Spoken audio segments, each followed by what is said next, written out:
I'm here with Jamie Kermond to have a chat about his long-term partnership with Yandoo Oaks Constellation, also known as Napa.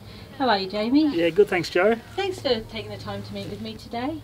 I was just wanting to have a chat with you, just because obviously you guys had a fantastic time at WEG and very successful run there, and I know that you've had Napa for a long time. Can you tell me a little bit about your history with him and when he arrived with you and a bit of a rundown? Yeah, well, a long time ago now. I think when Napa was a 2-year-old, Jamie, my wife, and Brooke Campbell, when she was working with us, or it was before I was even here, they went over to Oaks because they were having a sale of young horses, and they turned up to the sale a bit late, and Napa wasn't yet to be sold, and they looked at him in the yard and they liked him and they brought him. But when they got him home, he was already a big horse, and he spent the next 2 years laying down and growing, so why he got the name Napa. But he ended up being quite a big horse, so I probably pretty much started riding him when he was like 4 or 5-year-old. Oh, fantastic. And how old is he now? I think he's 12. Okay, so you've done a lot of local work, a lot of local competitions with him, but you've been overseas a couple of times now with him, is that correct? So you've obviously had the recent run at WEG and everything you did there? Yeah, well, the first time we went overseas, we had a lot of horses to take. So I think at the time he was like a maybe 6-7-year-old, and he was jumping really well up to sort of mini pre level. And when we first went over, we decided to leave him home, and David Cameron rode him a little bit. He rode him at Sydney Royal and that kind of stuff. And then we were over in Europe for 12 months, and we sold a couple of horses, and we took him over then when he was and then jumped him in some started jumping him sort of 140s. And then I sold my Caracas got sold, and then Quite Cassini moved on. And then when that happened later on, he stepped straight into the Grand Prix, and he did a really good job.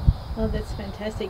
And so you came back, and then obviously last year was a massive year for you guys, and you did the Masters in Hong Kong, and that went just amazingly, didn't it? Tell us a little bit about that experience with him. Yeah, sorry, going back to what I was just saying, he'd done one stint and jumped up to Grand Prix, then we brought him home, and he came straight back before the Australian Championships, and he won that, and then we had a 12 months here, and he won the Oz Champs again. And then we decided I think he finished 2nd or 3rd in the World Cup League, so we decided to go to the final with Billy Raymond. And then on the way, Todd Hine got us a spot at the Longines Masters in Hong Kong. And yeah, that just came up as a memory on my phone actually last week. So he went over there and he finished up 4th in the Grand Prix. So that was a pretty special experience. How does he go? How does he go in that sort of an environment? I mean, that would have been a massive environment. That stadium, the indoor stadium, is nothing like we've got over here. How did he? Well, I know from shows that he's done, the horse is quite good, more of like an enclosed arena. Like if there's really big open spaces and he can see through the fences and that, is a lot more difficult to ride. Like at a place like Syke where it's not really enclosed, he's quite difficult in that environment. But there at the WEG, even though it's a big arena, there's grandstands around the whole arena, so he sort of focuses on his job. And the same thing in the indoor. It was a lot smaller, like indoor than, well, we're not used to riding indoors, but our arena's quite a good arena, and like in the months leading up to it, I put poles across the arena so I had it exactly the same size as Hong Kong and that kind of stuff. And then I went over there not really knowing what to expect, but we went over there trying to get him as right as possible, and he done a great job in the indoor because he's quite a big horse. And when we turned up, all the other because Todd and that got there quite early with the grooms and stuff, they were like, what the hell are you guys doing bringing this big thing to an indoor show? But yeah, he done a really good job. No, it's fantastic. It was amazing for us to watch back here. Yeah, it was so exciting, and to see you guys do so well. Yeah, thanks. It was amazing. It was a good week. Does he travel well? How does he go? He travels pretty good. It was a bit frustrating going to Hong Kong, and then when he travelled to the WEG, he just went off his feet a little bit and his water. But the good thing at those bigger shows is there's so many vets on hand, and then at the WEG, especially with Robin and the team, they really looked after him, and it was hot conditions there, so he got fluids every day there. He actually started drinking and eating probably really good just as when he finished his competition. Okay. That's when he came into he was at his top. But yeah, the vets were really helpful. So he travels pretty good, but yeah, it was just a couple of times he went off his feet a little bit, which was annoying. You had a bit of time in Europe, is that right? From when you went from Hong Kong, did you go to Europe first and then into WEG? So you had a little. Yeah, we went to the World Cup final, but that was obviously that. Yeah. Yeah, we sort of it was quite a bit of time. Yeah, I'm not sure how long now. I think maybe 2 months, 2.5 months. So, but I think you need it these days. Like they used to, like the guys back 20 years ago, 10 years ago, used to go into the World Cup final a lot closer. Where with my experience of international competition, especially, I don't know now, like the sport changes and evolves. I think the longer you can give yourself to prepare for something like that is, so that like that's why I'm sort of been talking to the World Cup committee, saying I'm not sure if it's the best thing to have World Cups in January, February. I think you need to finish it in December so people can plan to get to Europe if they weren't going to, and get some experience in the indoors and really get themselves right for the final, because it's just shown with what Constellation did and myself and Billy, we went pretty well. Like it wasn't so far away from being really good results, so it shows it is possible. And so I think the more preparation you can get, the better. Yeah, that's fantastic. So the World Cup final itself in Paris, that was a great experience, I imagine. And yeah, it was. Again, it was probably similar size arena to Hong Kong, which is a bit tight, and the jumps were really big and tricky courses. But it was really good to jump those courses and those jumps, and the courses were technical and the jumps were massive in such a small arena. And then again, we really backed off our horses, but we sort of knew what we sort of had in the bank. And I think like we're pretty pleased with the plan that we came up with leading to WEG. Yeah, and obviously WEG just went pretty much according to plan, didn't it? Pretty much. I was a little bit frustrated. Like as a team, it was great, but individually, I really wanted to make the final. And just like the first day, I couldn't have asked for anything better. And then I just made a big mistake the last fence on the second day, which I made one mistake out of 3 days, I felt, and it cost me a spot in the final. That's the sport, isn't it? Unfortunately, yeah.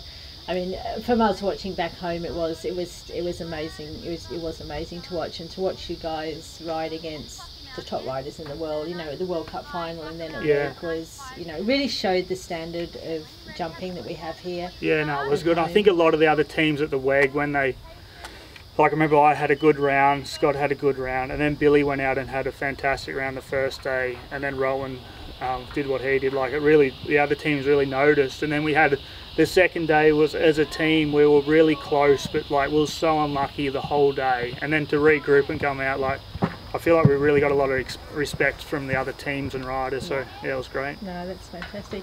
And so what are your plans moving forward now? Obviously the team has qualified for Tokyo, and we've got riders now that are obviously going to be vying for a spot on that team. What are your plans, and does that involve Napa? Is he likely to be part of that? Or what's your thoughts? I really hope so. It'll be something that comes up next year. We'll sit down with Jamie and Kerry and Woody and come up with a plan. And it's not a cheap thing getting a horse to Europe, to the Olympics. Like it costs a lot of money. But hopefully, if that all works out, my plan would be like the horse jumped at the WEG probably when I think he's 12 or 13. So he's going to be 14, pushing 15 for Olympics, which is getting towards the end of his career at jumping at that level. But I really feel like the horse has proven himself now. So this year I've got a few shows picked out, like Elysian, the Australian Championships, and probably Psych at the end of the year, where I hope to have him at about 90%, probably 85, 90%. So I want to leave a little bit up my sleeve for the Olympic year. But hopefully he can just keep himself up there, prove that he's fit and healthy, and then next year I just hope that they can, if the horse is in good health, I hope that they back me in, that I can have him right and have a go at the Olympics. That's fantastic. So is World Cup qualifiers on your list for this year? Is that? I'm not going to try and chase a league or anything, I don't think. Yeah. I want to sort of limit the shows that he does, and I want to do I'm going to take him to Werribee and sort of just give him, he needs to do a few shows where he doesn't have to go there with the pressure on him to win. Yep. Just to go there, just to jump around, and just, you see they do it in Europe a lot when horses are coming back in. So I want to spend a bit of time with him at shows where just letting him relax and have a jump around, and then a couple of shows look to have good performances. But yeah, so I need to sort of keep him out there, keep him fit, keep him jumping well, but I need to keep a bit in the tank. Yeah, so it's a pretty special partnership you've got with him. You know, it's a long-term partnership, and you've done a lot with him. And has he got any quirky traits? Is there anything particularly? Yeah, he's a funny big horse. Like he's quite, yeah, He's the kind of horse where you look at and you think the horse needs like a Palomon or a bigger bit so you can control him a bit more. But we tried that for 4 years, and no matter, like, the bigger bit you put on him, the more you can't control him. So he ends up just going in like the biggest, fattest snaffle that you'll ever see, and like really simple gear, and he's happy in that. And yeah, that's quite a. There's been a few times where I've gone, nah, he needs to go. I need more control. I need him in like a Palom or a Hackamore or something, but it just doesn't work. So yeah, that's quite. You just got to keep remembering where he is and work on the things he's good at, and then that sort of. When it's funny down some of it, like if you get a really steady line, you think, oh, I'm going to struggle, but normally he does it pretty well. Oh, that's fantastic. And he's good at home. He's good, sort of chilled out when he's just. Yeah, he's really he's so easy. He can do. He's the kind of horse, like if he gets dirty ears, you can shove anything in his ears to clean them. Like he's such an easy horse to have around. Well, that's wonderful. Thanks, Jamie. I really appreciate you taking the time to chat with us about him. We thank you for everything that you've contributed to the sport over the last year in particular. It's been fantastic to watch you, and we wish you all the best for the upcoming 18 months leading up to Tokyo, hopefully. Yeah, thanks very much. Fingers crossed. Yeah, thanks a lot.